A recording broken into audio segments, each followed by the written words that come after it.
Welcome, dear viewers, to another chilling episode of Mistress in the Darkness. Today we're going to be looking at cold cases that were solved with just a hint of evidence. Be back, relax, try not to be too scared. So we're back. As we navigate through the twisted paths of cold cases, few stories are as harrowing and sinister as the Golden State Killer. For decades, he terrorized communities across California, leaving a trail of devastation in his wake. This elusive predator seems to always be a step ahead of the law. Let's see what happens when they get a little bit of evidence. Tonight we delve into the chilling saga of the Golden State Killer, a predator who terrorized California for over a decade. His reign of terror began in the 1970s, leaving a trail of fear and devastation in his wake. For years he eluded capture, his identity shrouded in darkness. But it was a mere sliver of evidence that finally brought him to justice. Joseph James D'Angelo, a former police officer, was the man behind the mask. He committed at least 13 murders, 50 rapes, and over 100 burglaries, leaving communities paralysed with fear. His methods were meticulous, his brutality unmatched. He would stalk his victims, learning their routine, and then strike with calculated precision. For decades, his identity remained a mystery, a ghost haunting the memories of those who survived. The breakthrough came in 2018, when a small fragment of DNA collected from the crime scene decades earlier was uploaded to a genealogy database. This tiny piece of evidence, a mere whisper of the past, held the key to unlocking the identity of the Golden State Killer. Through the painstaking work of forensic, a family tree was constructed, leading investigators to D'Angelo. Imagine the shock and disbelief when the pieces finally fell into place. A man who had lived among us, hidden in plain sight, was unmasked. The DNA evidence, so small yet so powerful, had spoken. It revealed the truth that had been buried so long. D'Angelo was arrested, and the victims and their families finally saw a glimmer of justice. The case of the Golden State Killer shows the human fight. Let us remember the victims and the tireless efforts of those who brought this monster to justice. Let's be vigilant, for the shadows may hold many secrets, but they cannot hide forever. So that's the Golden State Killer. It's so messed up that he was, number one, a cop, number two, all the stuff he did, but then also that it was literally a genealogy database, like, that got him. It's so crazy. Just, everyone's sending out their DNA all over the place to figure out where their ancestors come from. One of your ancestors is a murderer. Don't do it, folks. Don't do it. Don't sign up for one of those ancestry family tree DNA things. Do not do it. Your DNA ends up in private ownership and is sold to whoever wants to buy it. So do not do it, ladies and gentlemen. That's how cloning happens. Yes, no, not only that, but it's also all sorts of other nefarious things that go on. So do not do it, ladies and gentlemen. Good evening, everyone. How are you all doing? Okay, I can see that. The case is very awesome, isn't it? So I will be doing a lot more on that. So that's just a little snippet. I think some of the ones that I really like that we talk about, because we're doing this monthly now, not fortnightly. It's because there's a lot going on, and we're both going to uni. We both got lives. We're not here to deal with your shit. Exactly. So consider yourself grateful, people, that we are even here at all. Consider I'm barely yourself here. Grateful. Exactly. Send us things. We're all here because we're not all there. No, exactly right. So as you can see, everything's all redone. So let me know what you think about it. Obviously, there's a few teething problems, but it's fucking swings and roundabouts. We will keep in the vein of cold cases and solved by the slimmest of margins or the slimmest of evidence. And we're going to start in the city of Seattle in the US with a murder that happened in 1979 and was cold for 31 years.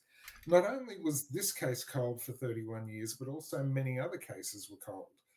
Seattle was having a real issue in the early part of this century in solving cold cases. So they decided to do something rather novel and unusual. the chief of police decided that he would print a deck of playing cards. And along with the number and the suit, each of these cards would have an unsolved cold case on it. And he thought, as a method of distribution, he would put these within the local jail system. Now, I'm not sure if you know what the difference between jail and prison is in the US or not, but jail is where you are held before trial.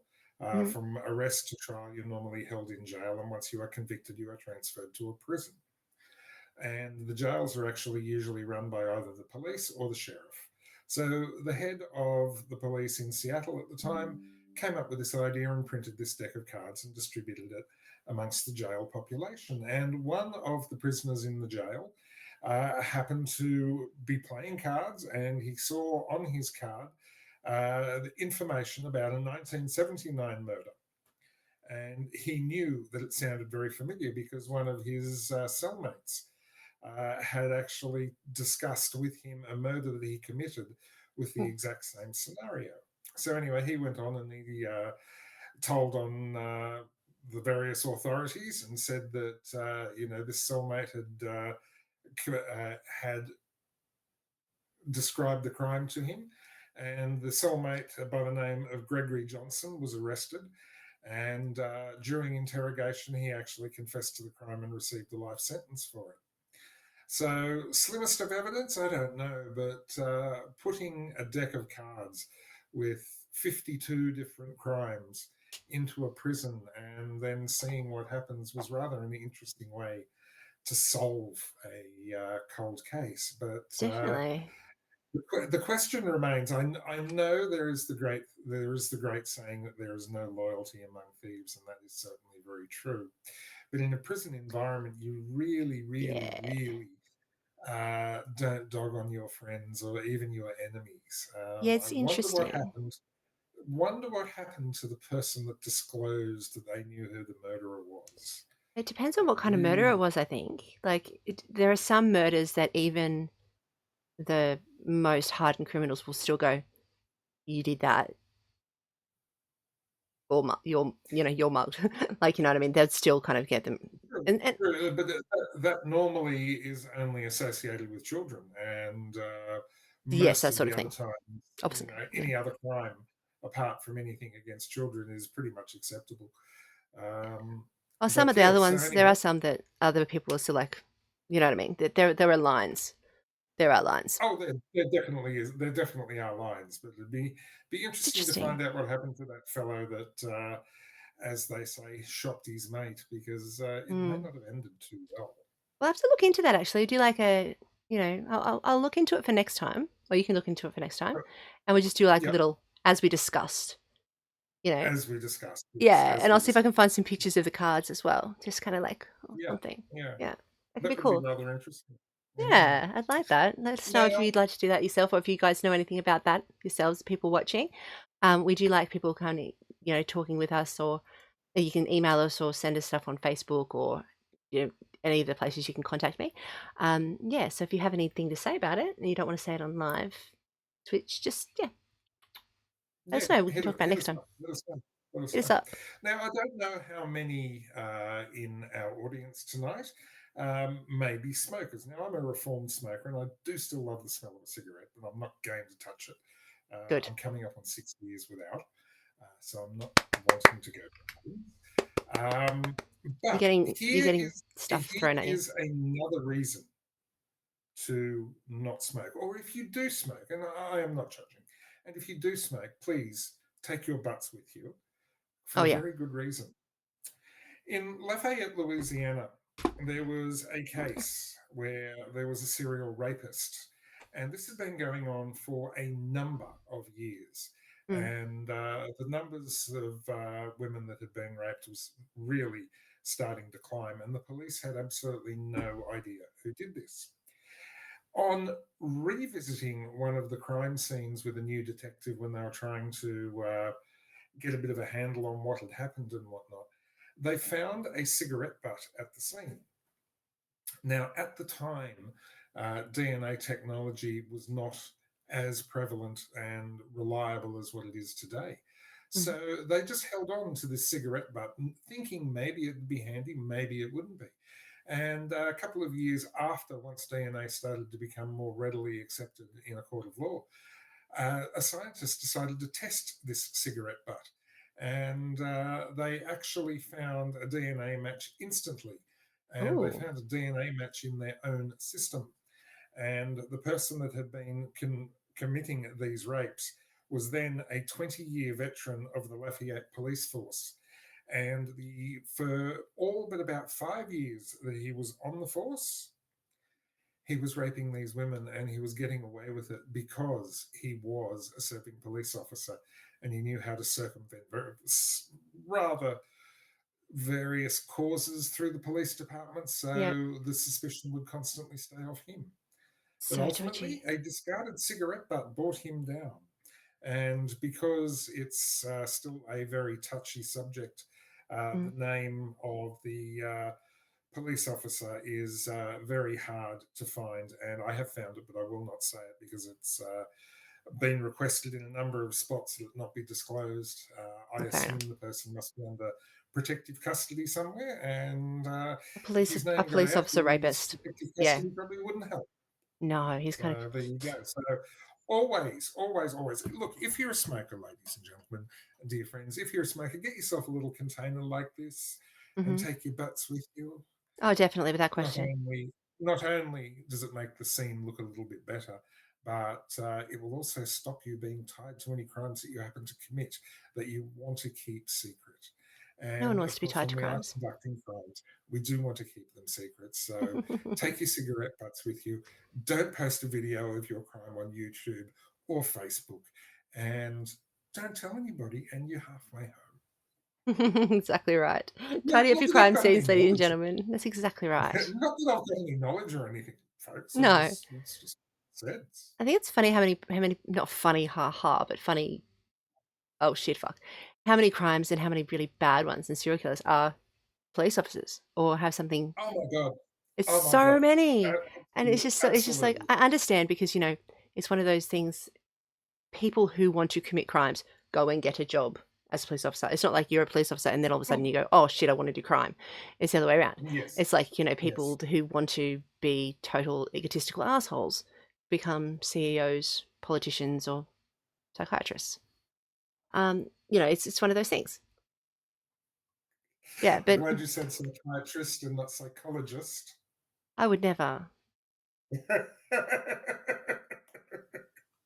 Oh, would that bite take a little nerve there, would it? No. Police officers think they can get away with anything. They think they can outsmart their profession. And lots of the times they can. That's the thing. They know what they're looking for. They know, like, as soon as you get that inside work like line, and plus they can tamper with evidence, they can fuck up the evidence, they can do all this kind of shit.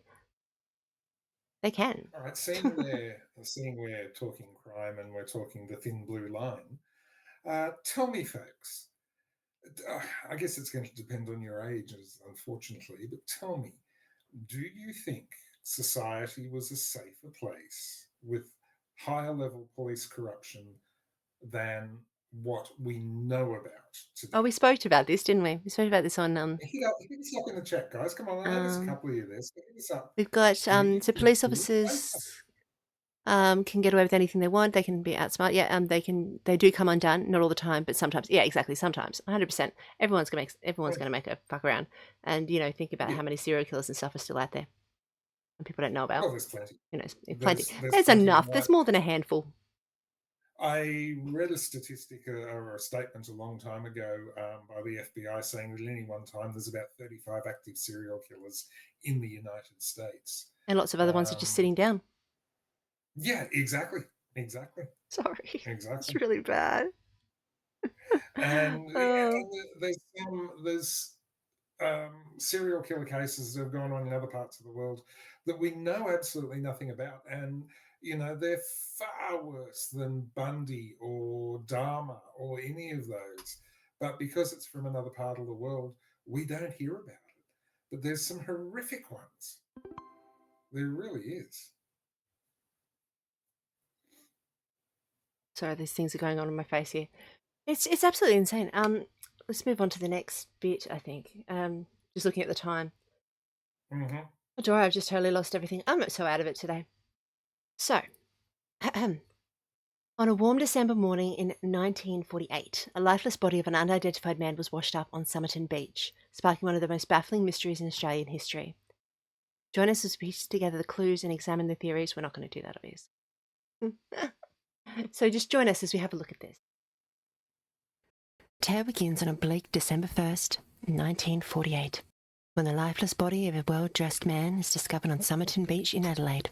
Man who appeared to be in his 40s or 50s carried no identification, and the only clue to his identity was a scrap of paper found in his pocket bearing the cryptic words, Tamamshud, which translates to, it is finished. The phrase was torn from a rare edition of this book, a collection of poems by a Persian poet. This clue deepened the mystery and drew international attention.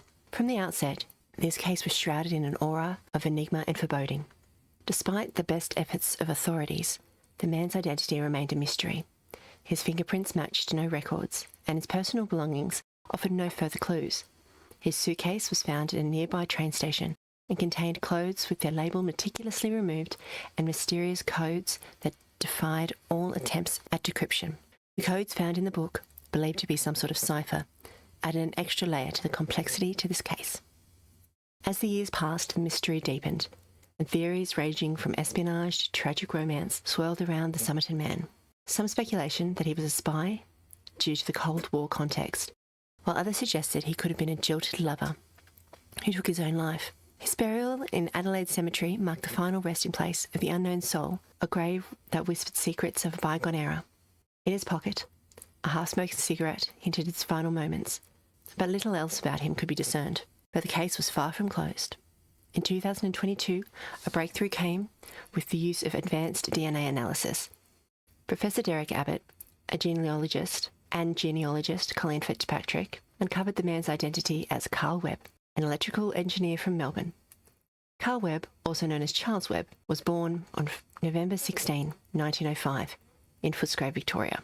He was the sixth child of Richard August Webb, a baker from Hamburg, Germany, and Eliza Amelia Morris Grace.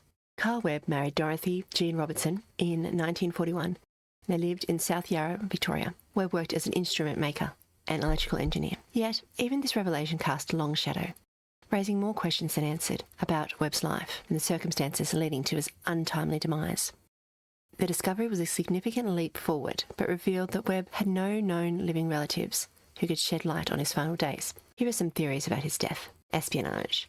Given the timing of his death and during the Cold War, some believe that Webb was a spy who met with foul play. The mysterious code found in his belongings and the phrase have fueled this theory. Tragic romance. Another theory suggested that Webb was involved in a romantic relationship that ended tragically, leading him to take his own life. The presence of the half-smoked cigarette and the phrase could indicate a deliberate act. Poisoning. The coroner reports indicated that Webb died from poisoning, but the exact substance was never identified. Some speculate he was given an undetectable poison, adding to the mystery. The Somerton Man case remains a haunting reminder of the depth of human mystery and the relentless pursuit of truth. It underscores the power of perseverance and the advancement of forensic science. As we reflect on this eerie enigma, let us remember the unknown man who became the eternal symbol of intrigue and the tireless efforts of those who sought to bring it to life. So there we go. How's that one? Listen to a lot of Oh, yeah. So Nagi's just said, I listen to a lot of podcasts on murder and mystery. It's awesome. Well, you're listening to one right now. You certainly are, Nuggy. Listening. Yeah, so you like that one as well, enjoy that case. Yeah, that one was an interesting one, isn't it?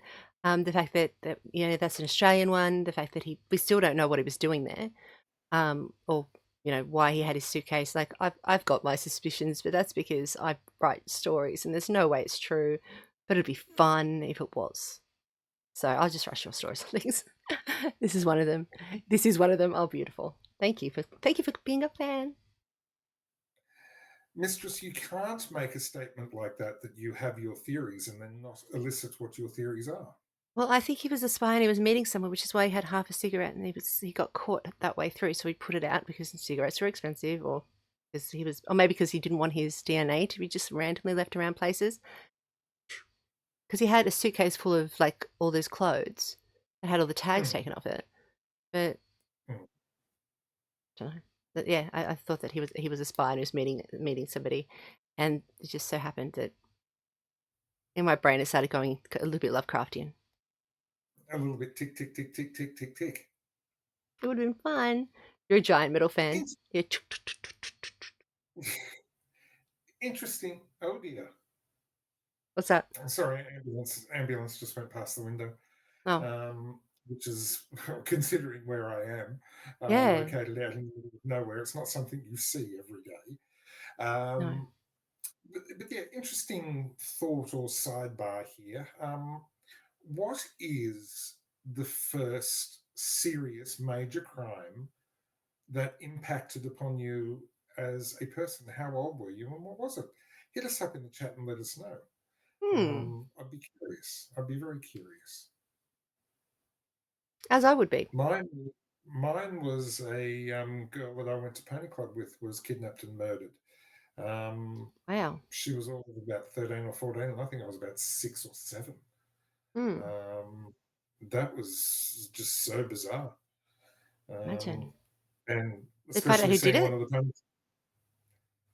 Yes, they did catch somebody, but Jesus, oh dear. Did you need to go and see if like if it's your neighbor or anything? No, no. If They call you? just had a fire, we just had a fire truck go past with the lights on. So if we get Oh, another one go past, I better go and check. But at the yeah, moment, we're 100%. okay. No, I check. haven't Oh, got, I can't smell smoke or anything like that. But no. Okay, I was going to say, yes, is our wife doing the emergency broadcast and stuff, like hearing it just in case?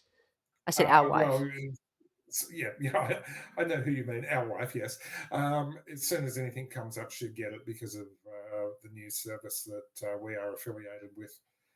Yes. So we get it first. So Oh, we're okay at the moment. It's just a bit strange. That's all. all right.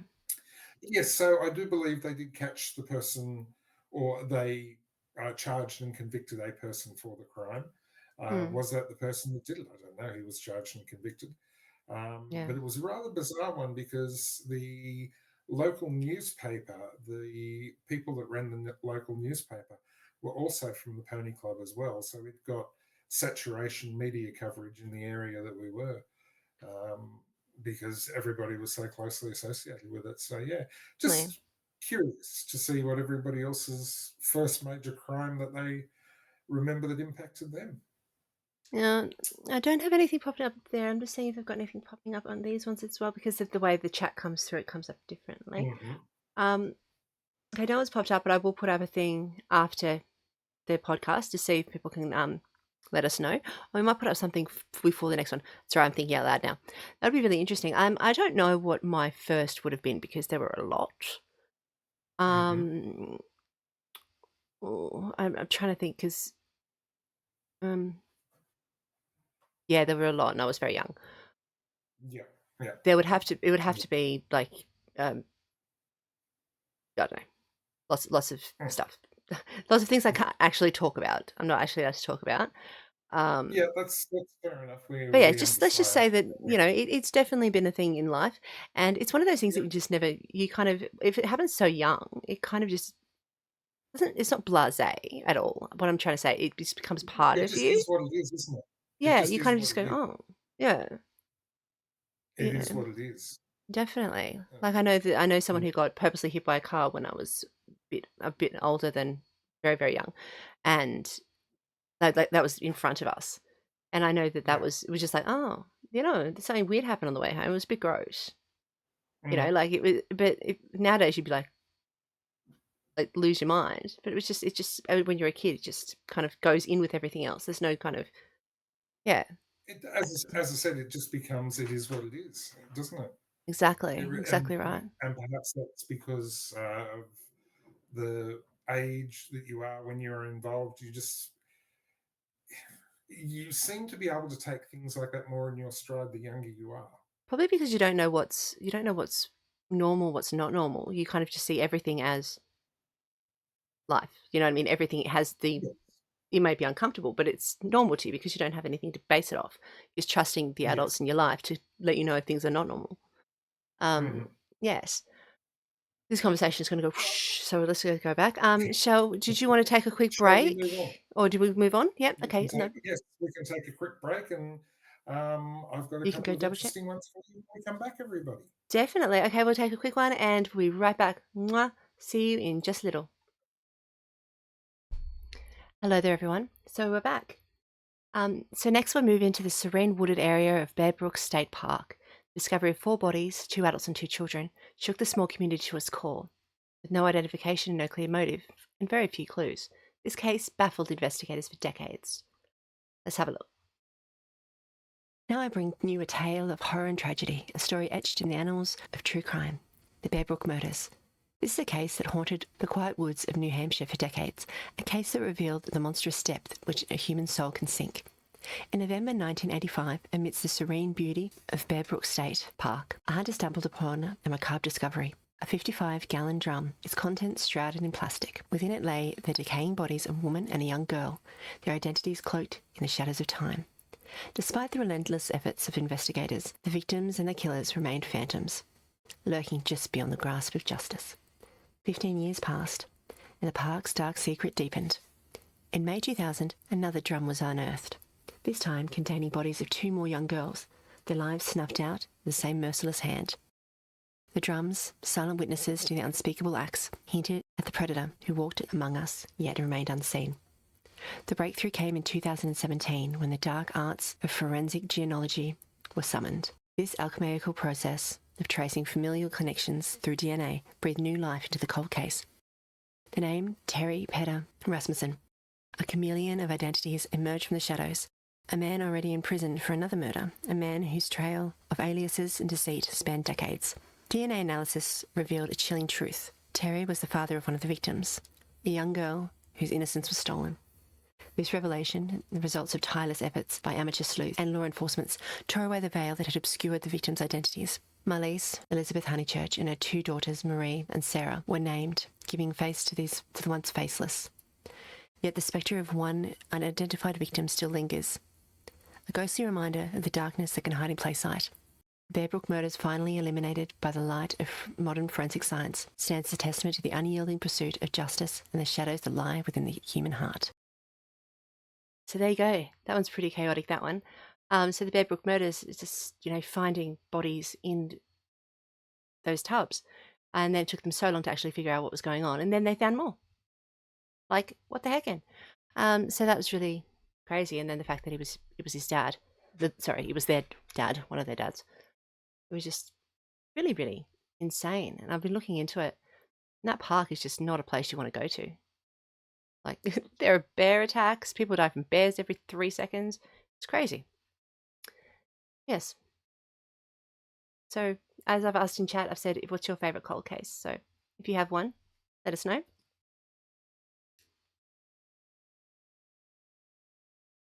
Hang on a second. Yes. My favourite cold case, I don't know. Maybe some cases are cold and unsolved for a reason. I do not know.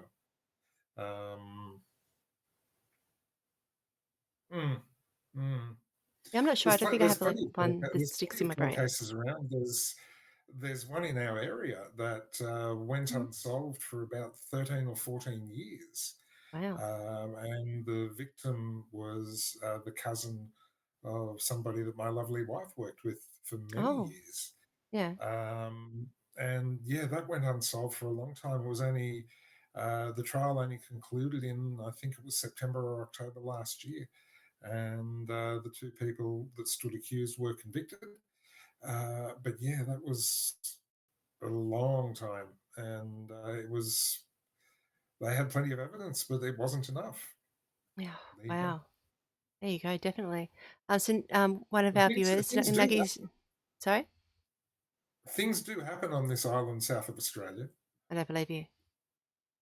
You'll just sit around drinking tea and going, "What? So this weather then?" That's about it. That's what I imagine. Considering this week, yes, indeed. But drinking tea, yes, I am actually. I know. That's what's funny because I know you. Yes. Um. Even So. though it's night time, it's English breakfast. Oh well, that's nice. Just fuck the tea police. Yes, exactly. Nuggy has Exactly. said, I don't have a favorite, but I've got a few that are you interested in. Which ones are you interested in? I'm not saying you have to pick one. How many? What did you get? And Nuggy, Taswega. Taswegia? Nuggy, it's actually Taswegian, not Taswiga. Wiggle, And wiggle, if you what? know what Taswegian is, you know. And if you don't, for those that don't know, Taswegian is somebody that has been um, transplanted from New South Wales. Oh, what? That's what a Taswegian Transplanted is. Transplanted, yes. surgically. Surgically, yes, I yes. see. So Mm. does that mean if I move there, but only if I'm surgically placed, like stitched in? I can't just move That's there. That exactly would. right. Okay. That's exactly right. But a number of years ago, I was actually considered to be a Tasmanian because I had to go in for rather important surgery, and I've ended up with a scar that runs from there down to here. Where I had tumours taken out, and everybody I was working with at the time said, "You are now a real Tasmanian because you've had your second head removed." I thought it was just guys. Oh no, is that no? That's Canadians that they have to get this sewn up there so they don't have the flip flop head. I can Yeah, say that because yeah, I'm exactly. Canadian. Yes. You can, yes, I yes. can say that. Trey Parker and that's them. Second head. Um, So does that mean you only have yes. the one head No, no, because I've had it removed, and completely? so seeing I was brave enough to have it removed. Taswegia. Taswegia. Okay. Now you're I've saying lived that I've it's lived pronounced here. Taswegia, but that's exactly why we call it Tassie Taswegia, at least up here. And then I said, how do you uh, pronounce it? So now I can say it Taswegia. Sounds like Look, a Ouija. Nuggy, I must say I've lived here for over 20 years, and I've never heard it called Taswegia. Maybe because you're not here. But then again, neither have I. But I don't No, talk to I'm not people. here. No, yeah, yeah, yeah. We're all here because we're all not. We're Anyway, all here. We're all here because we're not all moving here. on. Yes, I got you. The woman who was in our what about the woman who was in our lake undiscovered for like 15 years? Oh, there was in like lake in the ACT. There was a woman apparently in the lake. I don't know much about that. I'll have to look into it. Do you know anything about that one? No, Darkness? it's not one that I recall. Give me two shakes. There's yeah, there's a couple down here that are cold cases that have, you know, the bodies have never been found, strapped in her car. Okay, Tori, I no. Oh, are we talking Tori? Are we talking Tasmania or are we talking ACT?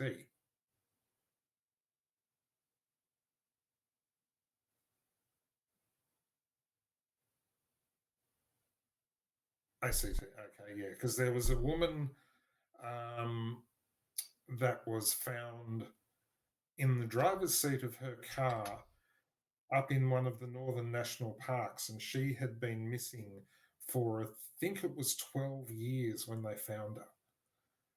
Wow. And her vehicle was on a fire trail in one of the national parks. And it was just by chance that they happened to find her. But I can't believe after 12 years, nobody had traversed that particular trail. National parks are Um, insane. Like the amount of space there is and the amount of like just slight areas that you can't find things. Like just take one hmm, step that way, you'll probably step on a body. Um, yeah, so yeah. yes, But I've got the information if here. Yeah.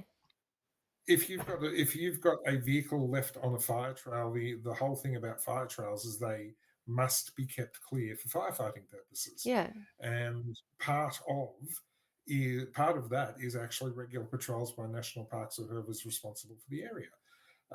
So Definitely. how on earth did a fire trail go unpatrolled for 12 years? I I can don't imagine know. 6 months, 9 months, 12 months, but 12 years seems rather strange. Yeah, that's wow. That's a long time. Someone who I know, I've known very like, know in my life. Um, he works as he does all that kind of stuff. I'm going to contact him and just ask him how often, and ask him why they didn't do Mhm. it. It gets to sit there Yeah. and just get mad at him for it. Um, 'cause- Why didn't you do this? because it was in another state. That does not matter. Doesn't matter. You should have done it. You should have made sure it was done. So here we go. In Lake Bella Griffin, it's had its fair share of bodies, as it's because there's lots of seaweed and stuff like that. It does pull people down, and does have it's not the safest place to swim, especially not swimming at night. She was strapped into a car, basically a skeleton, but her clothes were mostly intact. Legend has it there are still some bodies down there. Probably. Let's not go into legend. I want to know the truth. I want to know the facts. I've looked it up for 2 seconds and now I need to know. Says it could be foul play. That okay. The riot act. You gave me nothing. You gave me nothing. But I've got one here. Lake Bella Griffin for 14 years. Her name was Irene Catherine Angley, and her remains were found, and she was strapped into the car, and she was missing for 14 years. Does it say driver's seat or passenger seat? No one's been charged. Dredged out of the water. She was among 4 cars and a tow truck that was pulled out of the lake. Oh, I had this idea the other day to paint the bottom of lakes, like put some stuff down and paint them bright blue, make it really aesthetically pleasing. That would help with this situation too, everybody. Government, get it together. I've just solved all the problems. Do you know where Lake Mead is? Somewhere in between beer and cider? Yeah, exactly. Yeah. Lake Mead is the body of water held back by the Hoover Dam in Las Vegas.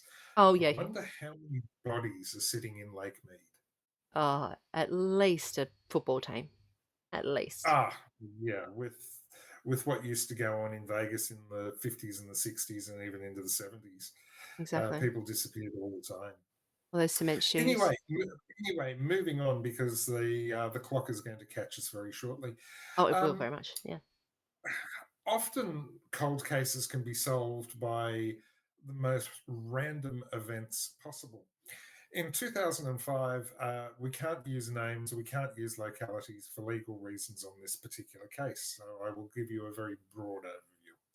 In 2005, a gentleman in the United States came home late one evening after being out after work, and he found his wife had been murdered in their home.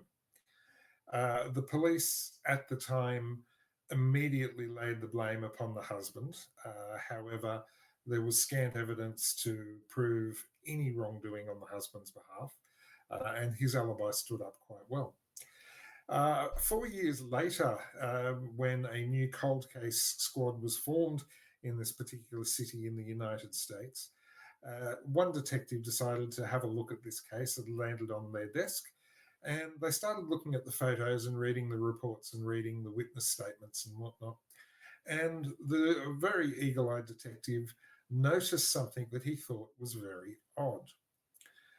The man said he came home and found his wife dead in bed.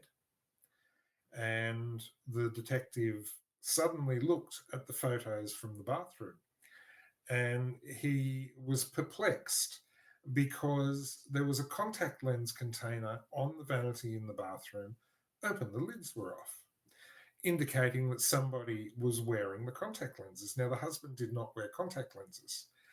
The local prosecutor issued a warrant for an exhumation of the body of the woman that was murdered in 2005, and it was found that she was actually wearing contact lenses. Now, the fact that she was buried with contact lenses meant that she was wearing them at the time of death, and this completely undermined the husband's story that he came home and found her dead in bed.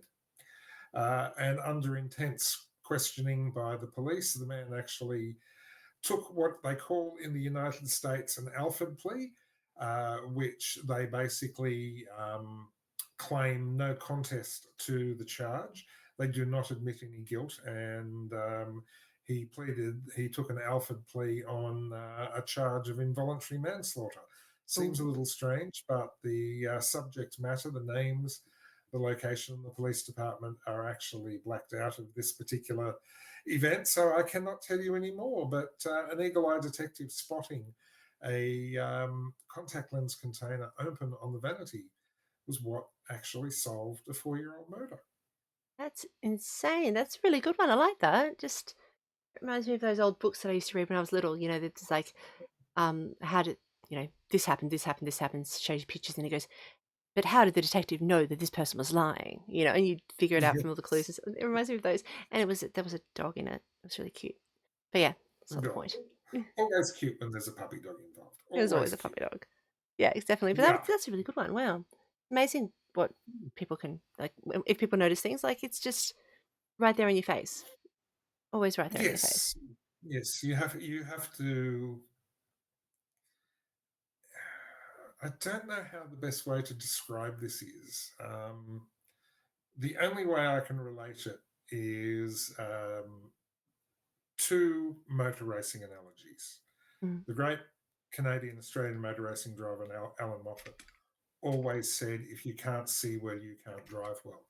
And the legendary Peter Brock actually was a I can't a person who practiced this particular thing, where he actually practiced time and time again to look further and further into the periphery to actually see what's going on around you. So you must have your eyes open at all times, You do. and it's surprising what you can pick up. Definitely, it's so true. The It's most so very minute true. thing can lead to an amazing discovery. Exactly. Definitely. And if the thing is as well, if you see something and you notice something and no one else has, doesn't mean it's not there. It means that no one else has noticed it yet. So say something. And even if it isn't there, what's the worst that can happen? You could Mm. solve a crime. You could just not fuck up at work. You know what I mean? Like, just Exactly. Yeah. say Yeah. something. Yeah. Now, Mistress, like me, you've probably played with Lego in your time. Would I be correct? Yes. Correct. And no doubt your little one has probably played with Lego in the time, which meant she's probably left it strewn all over the floor, and you've probably stood on it at one time or another and cursed and sworn. Funnily enough, no. Oh, okay. Well, you're very lucky because Yeah. standing on Lego fucking hurts. Well, in 1991, a elderly 78-year-old woman was murdered.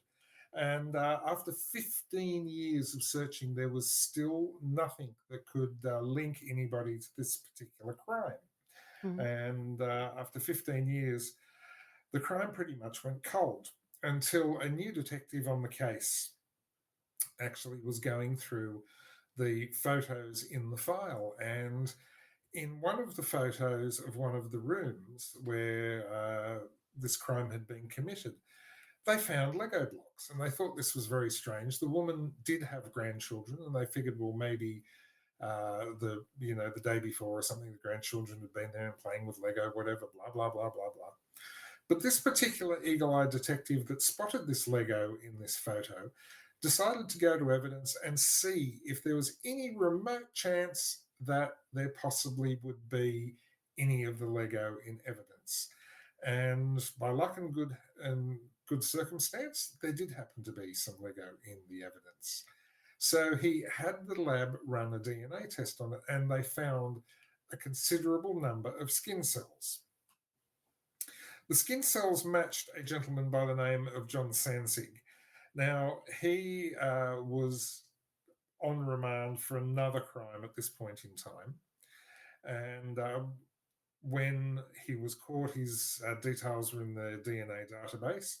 And he was convicted because there was no way in the world he should have been anywhere near this particular residence, even in this particular city at that time. And simply stepping on a Lego block, which hurts at the best of times, actually brought this person undone. And this particular gentleman, John Sansig, currently sits on death row for the murder of this 78-year-old woman. So if you are going to go and break into somebody's house and kill somebody, the forensic experts have little booties that they put over their shoes so they don't leave any evidence. Perhaps if you're going to go and commit a crime, you buy some of those booties first. And try not to stand on any Lego while you are there, because it hurts and it takes little bits off your skin. Because it hurts.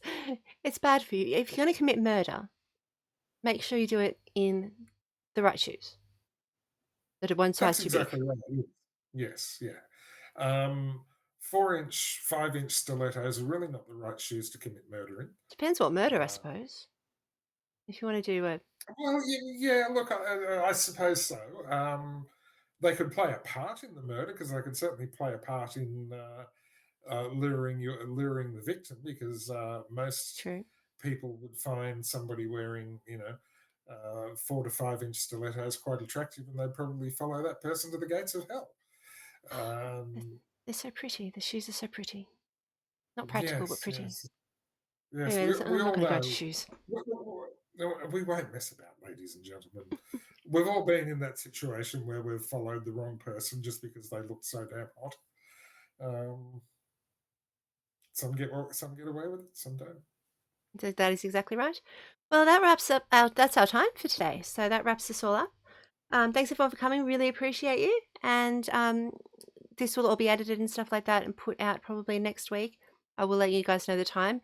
Make sure that you come and join Discord or other social media so you can keep track of what's going on with us. You have a friend who broke your ankle wearing stilettos. Me too. I have a couple of friends that did it. One of them I've broke their never ankle, broken my ankle. dislocated their knee, and broke their nose. I have never broken my ankle in high The shoes heels. are pretty. I have never broken my ankle in high heels. I've broken my ankle falling out of Mainly bed. because I have only worn high heels once. No, you just say because you're talented, because you know what you're doing.